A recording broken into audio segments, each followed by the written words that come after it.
ਸਤਿ ਸ਼੍ਰੀ ਅਕਾਲ ਜੀ ਸਾਰਿਆਂ ਨੂੰ। मैं हरमेल सिंह भी पंजाबी साझ चैनल ਤੇ ਇੱਕ ਵਾਰੀ ਸਾਰੇ ਦਰਸ਼ਕਾਂ ਦਾ ਸਵਾਗਤ ਕਰਦਾ ਹਾਂ। ਸਾਡੇ ਅੱਜ ਜਿਹੜਾ ਹੈਗਾ ਪੱਤਰਕਾਰ ਭਾਈਚਾਰੇ ਵੱਲੋਂ ਇੱਕ ਮੁਹਿੰਮ ਸ਼ੁਰੂ ਕੀਤੀ ਗਈ ਹੈ ਵੀ ਕਰੋਨਾ ਦੀ ਜਿਹੜੀ ਮਹਾਮਾਰੀ ਜਿਹੜੀ ਇਸ ਟਾਈਮ ਲੁਧਿਆਣਾ ਜਾਂ ਪੂਰੇ ਪੰਜਾਬ ਪੂਰੇ ਭਾਰਤ ਵਿੱਚ ਪੂਰੇ ਜ਼ੋਰਾਂ ਸ਼ੋਰਾਂ ਦੇ ਉੱਤੇ ਆਪਣੇ ਪੈਰ ਜਿਹੜੇ ਹੈ ਇਹ ਵੀ ਪਸਾਰ ਰਹੀ ਹੈ।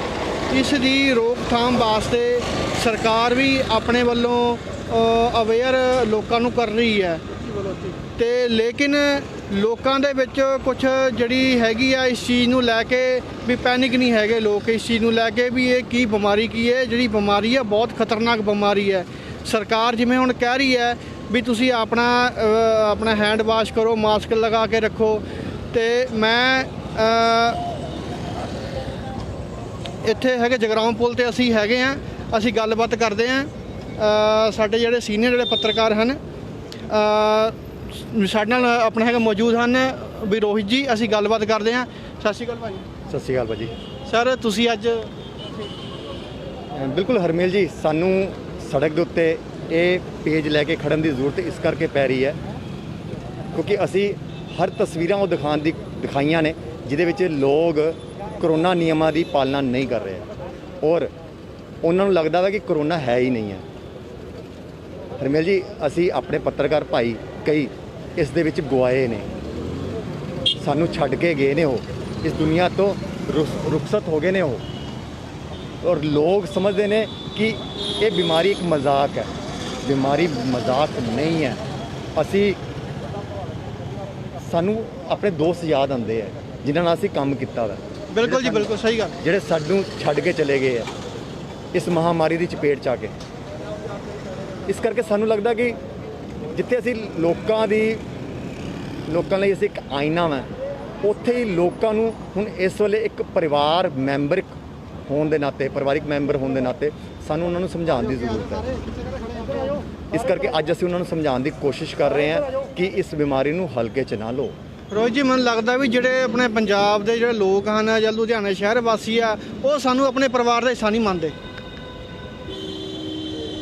ਹਰਮੇਲ ਜੀ, ਇੱਕ ਪਰਿਵਾਰ 'ਚ ਨਾ ਅਕਸਰ ਲੜਾਈਆਂ ਝਗੜੇ ਹੁੰਦੇ ਆ ਔਰ ਕਈ ਵਾਰ ਇੱਦਾਂ ਹੁੰਦਾ ਵਾ ਕਿ ਦੋ ਭਰਾ ਆਪਸ 'ਚ ਲੜ ਕੇ, ਦੋਨੋਂ ਸਗੇ ਭਰਾ ਆਪਸ 'ਚ ਲੜ ਕੇ ਆਹ ਕਹਿ ਦਿੰਦੇ ਕਿ ਤੂੰ ਮੇਰਾ ਭਰਾ ਨਹੀਂ। ਪਰ ਜਦੋਂ ਬਾਹਰੋਂ ਕੋਈ ਸ਼ਖਸ ਇੱਕ ਭਰਾ ਨੂੰ ਡਾਂਟਦਾ ਵਾ ਜਾਂ ਲੜਾਈ ਕਰਦਾ ਵਾ ਜਾਂ ਉਹਦੇ ਉੱਤੇ ਹਮਲਾ ਕਰਦਾ ਵਾ ਤਾਂ ਦੂਜਾ ਭਰਾ ਆ ਕੇ ਖੜਾ ਹੋ ਜਾਂਦਾ ਵਾ। ਠੀਕ ਹੈ, ਸਾਡਾ ਪਰਿਵਾਰ ਹੈ, ਸਮਾਜ ਸਾਡਾ ਪਰਿਵਾਰ ਹੈ। ਜੇਕਰ ਉਹ ਸਾਡਾ ਪਰਿਵਾਰ ਸਾਨੂੰ ਨਹੀਂ ਮੰਨਦਾ ਆਪਣਾ, ਤਾਂ ਫਿਰ ਕੀ ਹੋ ਗਿਆ? ਅਸੀਂ ਤਾਂ ਆਪਣਾ ਪਰਿਵਾਰ ਮੰਨਦੇ ਹਾਂ ਨਾ, ਉਹ ਤਾਂ ਸਾਡੇ ਪਰਿਵਾਰ ਦੇ ਹੀ ਜੀ ਨਾ। ਅਸੀਂ ਤਾਂ ਆਪਣੇ ਪਰਿਵਾਰ ਦੇ ਹਰ ਇੱਕ ਜੀ ਨੂੰ ਬਚਾਵਾਂਗੇ। ਸਾਡਾ ਜਿਹੜਾ ਫਰਜ਼ ਹੈਗਾ ਵਾ ਉਹ ਅਸੀਂ ਨਿਭਾਵਾਂਗੇ। ਬਸ ਉਮੀਦ ਹੈ, ਕੋਸ਼ਿਸ਼ ਹੈ ਕਿ ਜਿਹੜੇ ਸਾਡੇ ਪਰਿਵਾਰਿਕ ਮੈਂਬਰ ਸਾਨੂੰ ਦੇਖ ਰਹੇ ਨੇ, ਸਾਨੂੰ ਸੁਣ ਰਹੇ ਨੇ, ਉਹ ਵੀ ਸਾਡੇ ਵਾਂਗੂ ਸਾਡੇ ਇੱਕ ਪਰਿਵਾਰ ਦੇ ਮੈਂਬਰ ਹੋਣ ਦੇ ਨਾਤੇ ਉਹ ਇੱਕ ਫਰਜ਼ ਅਦਾ ਕਰਨ ਔਰ ਇਸ ਨਿਯਮਾਂ ਨੂੰ ਪਾਲਣਾ ਕਰਨ। ਕਿਉਂਕਿ ਪੰਜਾਬ ਸਰਕਾਰ ਆਪਣੇ ਤੌਰ ਤੇ ਲੱਗੀ ਹੋਈ ਹੈ, NGOs ਜਿਹੜੀਆਂ ਨੇ ਉਹ ਆਪਣੇ ਤੌਰ ਤੇ ਲੱਗੀਆਂ ਹੋਈਆਂ ਨੇ। ਹਰੇਕ ਇੱਕ ਸ਼ਖਸ ਇਸ ਕੋਸ਼ਿਸ਼ 'ਚ ਲੱਗਿਆ ਹੈ ਕਿ ਇਸ ਮਹਾਮਾਰੀ ਤੋਂ ਅਸੀਂ ਆਪਣੇ ਆਪ ਨੂੰ ਬਚਾਈਏ ਔਰ ਹਰੇਕ ਆਪਣੇ ਪਰਿਵਾਰਿਕ ਮੈਂਬਰਾਂ ਨੂੰ ਬਚਾਈਏ। ਤੇ ਸਾਡਾ ਸਾਰਾ ਪੂਰਾ ਸਮਾਜ ਸਾਡਾ ਪਰਿਵਾਰ ਹੈ ਔਰ ਅਸੀਂ ਉਹਨਾਂ ਨੂੰ ਬਚਾਵਾਂਗੇ ਔਰ ਇਸ ਚੀਜ਼ ਨੂੰ ਲੈ ਕੇ ਇੱਕ ਕੋਸ਼ਿਸ਼ ਕੀਤੀ ਹੈ ਔਰ ਇਸ ਕੋਸ਼ਿਸ਼ ਦੇ ਵਿੱਚ ਹਰੇਕ ਪਰਿਵਾਰਿਕ ਮੈਂਬਰ ਨੂੰ ਅਸੀਂ ਜੋੜਾਂਗੇ। ਜਿਹੜੀ ਬਿਮਾਰੀ ਹੈ ਇਹਦੇ ਚੱਲਦੇ ਸਾਡੇ ਕਈ ਪੱਤਰਕਾਰ ਸ਼ਹੀਦ ਹੋਏ ਆ, ਕਈ ਪੁਲਿਸ ਵਾਲੇ ਸ਼ਹੀਦ ਹੋਏ ਆ, ਕਈ ਜਿਹੜੇ ਹੈਗੇ ਡਾਕਟਰ ਸ਼ਹੀਦ ਹੋਏ ਆ, ਕਈ ਜਿਹੜੇ ਹੈਗੇ ਨਾਗਰਿਕ ਆ ਉਹ ਵੀ ਸ਼ਹੀਦ ਹੋਏ ਆ। ਤੁਸੀਂ ਉਹਨਾਂ ਬਾਰੇ ਕੀ ਕਹਿਣਾ ਚਾਹੋ? ਜਿਹੜੇ ਹੋਰ ਲੋਕ ਜਿਹੜੇ ਹੈਗੇ ਉਹ ਕਿਉਂ ਨਹੀਂ ਇੰਨੇ ਸ਼ਹੀਦੀਆਂ ਹੋਣ ਦੇ ਬਾਵਜੂਦ ਵੀ ਲੋਕੀ ਕਿਉਂ ਨਹੀਂ ਸਮਝ ਰਹੇ? ਹਰਮੇਲ ਜੀ, ਇਸੇ ਕਰਕੇ ਅਸੀਂ ਅੱਜ ਇੱਥੇ ਹਾਂ। ਇਹ ਆਹੀ ਕਾਰਨ ਹੈ ਕਿ ਲੋਕ ਸਮਝ ਨਹੀਂ ਰਹੇ, ਲੋਕ ਨਹੀਂ ਮੰਨ ਰਹੇ ਹੈ, नहीं समझ रहे हैं कि यह बीमारी किस कदर फैल चुकी है। आंकड़े चुक लो, सिर्फ लुधियाना शहर दे, मैं पूरे पंजाब की गल नहीं कर रहा, सिर्फ लुधियाना शहर दे आंकड़े चुक लो, सैकड़ियाँ तो आप थल्ले आ ही नहीं रहे हैं। 1000 की गिनती तो थल्ले असी जा ही नहीं रहे हैं। पिछले एक हफ्ते तो आंकड़ा जिहड़ा वा 1000 का प्लस चल रहा वै, 2000 तक असी 1900 का आंकड़ा भी छू चुके हैं। तो इस करके सानू समझना पैना वै, ਜ਼ਰੂਰੀ ਹੈ ਇਹ ਚੀਜ਼। ਜੇਕਰ ਅਜੀ ਅਸੀਂ ਹੁਣ ਨਾ ਸਮਝੇ ਤਾਂ ਟਾਈਮ ਬਹੁਤ ਖੁੰਦ ਜਾਣਾ ਵਾ। ਬਹੁਤ ਗਵਾਚ ਬੈਠਾਂਗੇ ਸੀ ਇਸ ਟਾਈਮ ਨੂੰ, ਕਿਉਂਕਿ ਅਸੀਂ ਉਸ ਦੇ ਨਾਲ ਸਿਰਫ ਟਾਈਮ ਨਹੀਂ, ਅਸੀਂ ਆਪਣੇ ਜੀ ਗਵਾ ਬੈਠਾਂਗੇ। ਇਸ ਕਰਕੇ ਇਸ ਨੂੰ ਸਮਝਣ ਦੀ ਜ਼ਰੂਰਤ ਹੈ, ਜ਼ਰੂਰੀ ਹੈ। ਸਮਝੋ ਬਸ ਇਹੀ ਅਪੀਲ ਹੈ ਕਿ ਸਮਝੋ। ਜਿਵੇਂ ਕਿ ਤੁਸੀਂ ਹੁਣ ਆਪਣੇ ਰੋਹਿਤ ਜੀ ਨੂੰ ਸੁਣਿਆ, ਉਹ ਵੀ ਬੋਲ ਰਹੇ ਆ ਵੀ ਸਾਨੂੰ ਜਿਹੜੀ ਸਾਡੇ ਲੋਕ ਆ, ਜਿਹੜੇ ਸਾਡੇ ਭੈਣ ਆ, ਮਾਵਾਂ ਆ, ਭਰਾ ਆ, ਉਹਨਾਂ ਨੂੰ ਜਿਹੜੀ ਅਵੇਅਰਨੈਸ ਆ, ਉਹਨਾਂ ਨੂੰ ਆਪਣੇ ਤੇ ਜਿਹੜੀ ਹੈਗੀ ਆ ਵੀ ਦੇਖਣਾ ਪੈਣਾ। ਆਪਣੀ ਜਿਹੜੀ ਸਾਂਭ ਸੰਭਾਲ ਆਪਣੀ ਹੈਗੀ ਆਪ ਜਿਹੜੀ ਹੈਗੀ ਖੁਦ ਕਰਨੀ ਪੈਣੀ ਆ। ਸਾਡੇ ਨਾਲ ਇੱਕ ਹੋਰ ਵੀਰ ਆ, ਅਸੀਂ ਉਹਨਾਂ ਨਾਲ ਗੱਲਬਾਤ ਕਰਦੇ ਹਾਂ। ਸਤਿ ਸ਼੍ਰੀ ਅਕਾਲ ਭਾਜੀ। ਸਤਿ ਸ਼੍ਰੀ ਅਕਾਲ ਜੀ। ਸਰ ਤੁਸੀਂ ਕੀ ਕਹਿਣਾ ਚਾਹੋਗੇ? ਦੇਖੋ, ਮੈਂ ਤਾਂ ਇਹ ਕਹਿਣਾ ਚਾਹੁੰਦਾ ਕਿ ਤੁਸੀਂ ਪਹਿਲੇ ਕੈਮਰਾ ਘੁਮਾਓ ਚਾਰੇ ਪਾਸੇ। ਇਹ 5 ਪੱਤਰਕਾਰ 6 ਪੱਤਰਕਾਰ ਨਹੀਂ, ਇਹ ਪੂਰੇ ਇੰਡੀਆ ਦਾ ਪੱਤਰਕਾਰ ਖੜਾ ਹੈ, ਕਿਉਂਕਿ ਜੇ ਸਾਰੇ ਇੰਡੀਆ ਦਾ ਪੱਤਰਕਾਰ ਖੜ ਗਿਆ ਤੇ ਸੋਸ਼ਲ ਡਿਸਟੈਂਸਿੰਗ ਨਹੀਂ ਹੋਣੀ। ਇਸ ਕਰਕੇ ਜੋ ਮੈਸੇਜ ਦੇ ਰਹੇ ਹਾਂ ਅਸੀਂ 5-10 ਪੱਤਰਕਾਰ ਇਸ ਕਰਕੇ ਦੇ ਰਹੇ ਹਾਂ ਕਿ ਤੁਸੀਂ ਅਗਰ ਘਰਾਂ ਦੇ ਵਿੱਚ ਬੈਠੇ ਹੋ, ਸਾਨੂੰ ਦੇਖ ਰਹੇ ਹੋ, ਸਾਡੀ ਅਖਬਾਰਾਂ ਪੜ੍ਹ ਰਹੇ ਹੋ, ਸਾਡੀ ਖਬਰਾਂ ਦੇਖ ਰਹੇ ਹੋ, ਅਸੀਂ ਅਗਰ ਮਾਰਕੀਟ ਦੇ ਵਿੱਚ ਘੁੰਮ ਰਹੇ ਹਾਂ ਤੁਹਾਡੇ ਲਈ ਅੱਜ ਅਸੀਂ ਬਾਹਰ ਆ, ਡਾਕਟਰ ਅੱਜ ਘਰੋਂ ਬਾਹਰ ਨੇ, ਆਪਣੇ ਬੱਚਿਆਂ ਤੋਂ ਵੱਖ ਹੋ ਕੇ ਰਹਿ ਰਹੇ ਨੇ, ਪੁਲਿਸ ਪ੍ਰਸ਼ਾਸਨ ਆਪਣੇ ਬੱਚਿਆਂ ਤੋਂ ਵੱਖ ਹੋ ਕੇ ਬਾਹਰ ਰਹਿ ਰਿਹਾ। ਪੱਤਰਕਾਰ ਤਾਂ ਜਿੰਨੇ ਵੀ ਹੈ ਆਪਣੇ ਘਰ ਤੋਂ ਥੋੜ੍ਹਾ ਜਿਹਾ ਸੰਕੋਚ ਕਰਦੇ ਆ ਕਿ ਬੱਚਿਆਂ ਦੇ ਵਿੱਚ ਨਾ ਜਾਈਏ, ਕਿਉਂਕਿ ਡਰ ਜੋ ਹੈ ਉਹ ਇੱਕ ਬਹੁਤ ਵੱਡੀ ਚੀਜ਼ ਹੈ। ਇਨਸਾਨ ਨੂੰ ਦਲੇਰ ਵੀ ਬਣਾ ਦਿੰਦੀ ਹੈ, ਡਰਪੋਕ ਵੀ ਬਣਾ ਦਿੰਦੀ ਹੈ। ਕਿਉਂਕਿ ਜੋ ਇਹ ਕਰੋਨਾ ਮਹਾਮਾਰੀ ਇੱਕ ਡਰ ਦੇ ਨਾਲ ਹੀ ਚੱਲੀਏ ਤੇ ਬਚਾਅ ਵੀ ਕਰ ਸਕਦੇ ਹਾਂ। ਕਿਉਂਕਿ ਹੁਣ ਤੁਸੀਂ ਦੇਖਿਆ ਕਿ ਪੁੱਟ ਔਨ ਏ ਮਾਸਕ ਸਭ ਤੋਂ ਪਹਿਲਾ ਜੋ ਇਹ ਸੁਰੱਖਿਆ ਕਵਚ ਹੈ ਜ਼ਰੂਰੀ। ਦੂਸਰੇ ਨੰਬਰ ਤੇ ਡਿਸਟੈਂਸ। ਅੱਜ ਸਰਕਾਰ ਨੇ ਮੋਟਰਸਾਈਕਲਾਂ ਦੇ ਗੱਡੀਆਂ ਦੇ ਵਿੱਚ ਆਵਾਜਾਈ ਦੇ ਵਿੱਚ ਫਰਕ ਕਿਉਂ ਪਾਇਆ? ਕਿਉਂ ਲੋਕ ਜੋ 2-2 ਹੋ ਕੇ 3-3 ਮੋਟਰਸਾਈਕਲਾਂ ਤੇ ਬਹਿ ਕੇ ਜਾਂਦੇ ਸੀ ਉਹ ਹੁਣ ਸਿਰਫ ਸਿੰਗਲ ਹੀ ਜਾ ਰਿਹਾ? ਕਿਉਂਕਿ ਇਹ ਜੋ ਬਿਮਾਰੀ ਹੈ ਇਹ ਇਸੇ ਦੇ ਕਰੀ ਵਧਣੀ ਹੈ।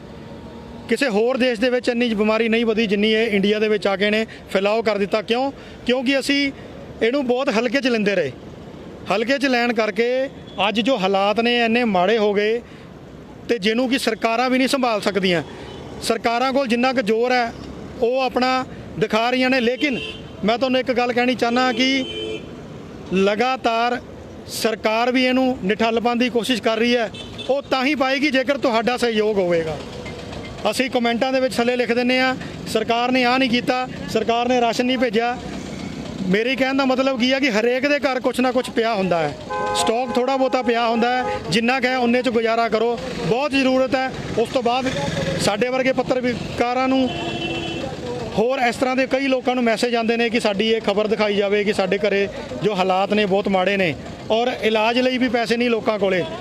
ਪੈਸੇ ਕਿੱਥੋਂ ਹੋਣਗੇ? ਕਿਉਂਕਿ ਪਹਿਲੇ ਹੀ ਜੋ ਸਾਡੇ ਦੇਸ਼ ਦੀ ਆਰਥਿਕ ਸਥਿਤੀ ਆ ਬਹੁਤ ਮਾੜੀ ਹੋ ਚੁੱਕੀ ਹੈ। ਅਸੀਂ ਮੰਦਰਾਂ ਦੇ ਵਿੱਚ ਜਾਂਦੇ ਹਾਂ, ਅਸੀਂ ਮਸਜਿਦਾਂ ਦੇ ਵਿੱਚ ਜਾਂਦੇ ਹਾਂ, ਹਰ ਜਗ੍ਹਾ ਜਾਂਦੇ ਹਾਂ, ਅਰਦਾਸ ਕਰਦੇ ਹਾਂ। ਹੁਣ ਤੁਹਾਨੂੰ ਕਿਤੇ ਜਾਣ ਦੀ ਲੋੜ ਨਹੀਂ, ਆਪਣੇ ਘਰੇ ਬਹਿ ਕੇ ਅਰਦਾਸ ਕਰੋ ਉਸ ਸੱਚੇ ਪਾਤਸ਼ਾਹ ਨੂੰ, ਉਸ ਰੱਬ ਨੂੰ ਜਿਹਨੂੰ ਤੁਸੀਂ ਮੰਨਦੇ ਹੋ। ਉਹੀ ਇਸ ਜੋ ਮਹਾਮਾਰੀ ਨੂੰ ਨਿਠੱਲ ਪਾਏਗਾ। ਕਿਉਂਕਿ ਜੋ ਅਰਦਾਸ ਔਰ ਬੇਨਤੀ ਹੁੰਦੀ ਹੈ ਇਹ ਰੱਬ ਸੁਣਦਾ ਹੈ, ਬਹੁਤ ਨੇੜੇ ਹੋ ਕੇ ਸੁਣਦਾ ਹੈ, ਔਰ ਫਰਿਆਦ ਹੀ ਸੁਣੀ ਜਾਂਦੀ ਹੈ। ਇਸ ਤੋਂ ਵੱਡੀ ਕੋਈ ਦਵਾਈ ਨਹੀਂ। ਸਾਡੇ ਨਾਲ ਹੋਰ ਵੀ ਇੱਕ ਹਨ ਪੱਤਰਕਾਰ, ਅਸੀਂ ਉਹਨਾਂ ਨਾਲ ਗੱਲਬਾਤ ਕਰਦੇ ਹਾਂ। ਸਤਿ ਸ਼੍ਰੀ ਅਕਾਲ ਸਰਾਨਾ ਜੀ। ਸਤਿ ਸ੍ਰੀ ਅਕਾਲ ਜੀ। ਸਰ ਤੁਸੀਂ ਕੀ ਕਹਿਣਾ ਚਾਹੋਗੇ ਲੋਕਾਂ ਨੂੰ?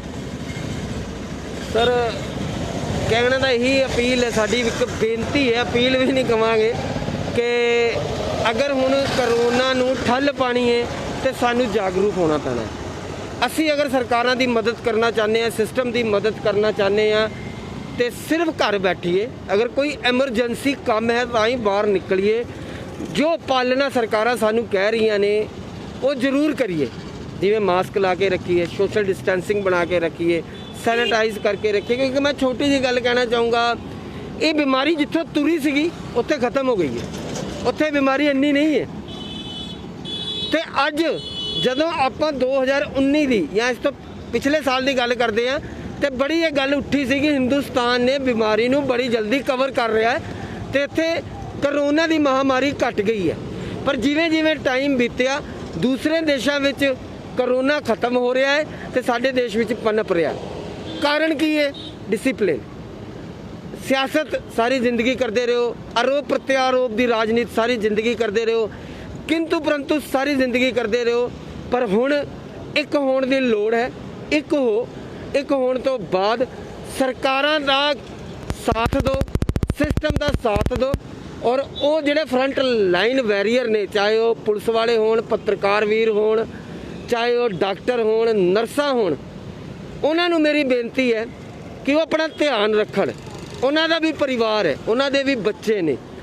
ਤੇ ਬਸ ਇੱਕ ਲੁਧਿਆਣਾ ਪੱਤਰਕਾਰ ਭਾਈਚਾਰੇ ਵੱਲੋਂ ਇੱਕ ਛੋਟਾ ਜਿਹਾ ਉਪਰਾਲਾ ਕੀਤਾ ਗਿਆ ਹੈ।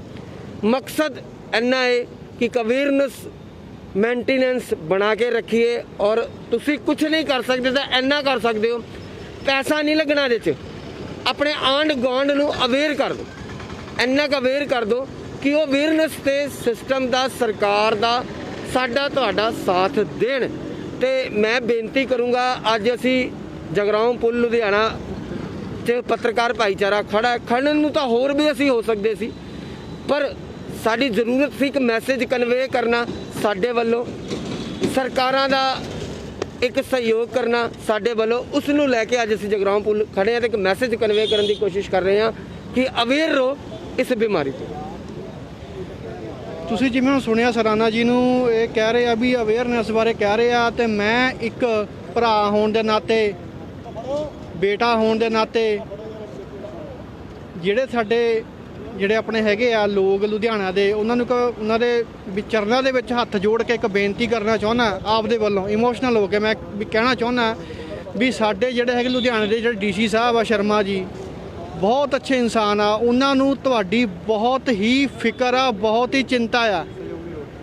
ਤੇ ਮੈਂ ਅਪੀਲ ਕਰਨਾ ਚਾਹੁੰਦਾ ਆ ਲੋਕਾਂ ਨੂੰ, ਕਿਰਪਾ ਕਰਕੇ ਡੀਸੀ ਸਾਹਿਬ ਦਾ ਪੂਰੀ ਫੁੱਲ ਸਪੋਰਟ ਕੀਤੀ ਜਾਵੇ, ਉਹਨਾਂ ਦੀ ਪੂਰਾ ਸਹਿਯੋਗ ਦਿੱਤਾ ਜਾਵੇ, ਚਾਹੇ ਡਾਕਟਰ ਆ, ਚਾਹੇ ਜਿਹੜੇ ਸਾਡੇ ਹੈਗੇ ਮੁਲਾਜ਼ਮ ਆ, ਚਾਹੇ ਸਵੀਪਰ ਆ। ਮੈਂ ਸਭ ਨੂੰ ਬੇਨਤੀ ਕਰਨਾ ਚਾਹੁੰਦਾ ਵੀ ਸਾਰਿਆਂ ਦਾ ਧਿਆਨ ਰੱਖੋ, ਨਾਲੇ ਆਪਣਾ ਧਿਆਨ ਰੱਖੋ ਤੇ ਮਾਸਕ ਪਾ ਕੇ ਰੱਖੋ। ਧੰਨਵਾਦ।